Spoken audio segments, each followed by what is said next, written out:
بسم اللہ الرحمن الرحیم۔ السلام علیکم۔ ایک سوداگر کی تھیلی جس میں 400 دینار تھے گم ہو گئی۔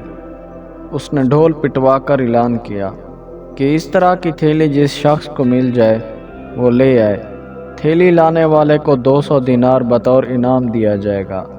ایک ایماندار اور غریب شخص کو یہ تھیلی مل گئی۔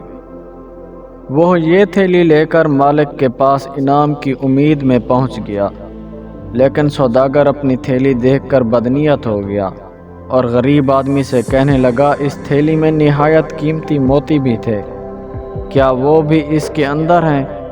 وہ آدمی بڑا گھبرایا اور سمجھ گیا کہ یہ سوداگر اب دھوکہ دے رہا ہے اور انعام نہ دینے کے لیے جھوٹ بول رہا ہے۔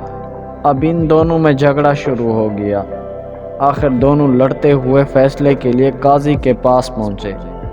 قاضی نے اس غریب آدمی سے موتیوں کے بارے میں پوچھا تو وہ قسم کھا کر کہنے لگا کہ تھیلی میں مجھے دیناروں کے سوا اور کوئی چیز نہیں ملی۔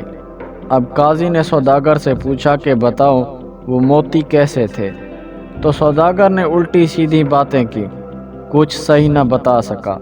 قاضی نے سمجھ لیا کہ یہ سوداگر جھوٹ بول رہا ہے اور جھوٹ سے مقصد اس کا یہ ہے کہ اپنے اعلان کے مطابق اسے انعام نہ دینا پڑے۔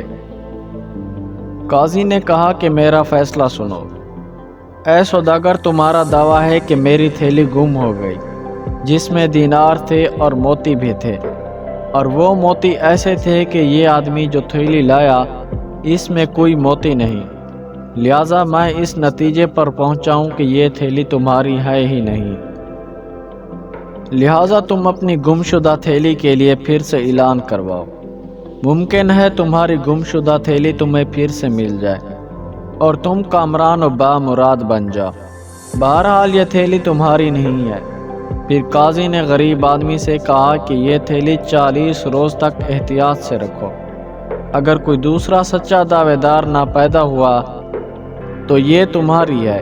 سوداگر کو لالچ کی سزا مل گئی تھی۔ پیارے دوستو، ہمارے چینل کو سبسکرائب کریں، ویڈیو کو لائک کریں اور نیچے کامنٹ کریں۔ ویڈیو پسند آئے تو اسے دوستوں کے ساتھ ضرور شیئر کریں۔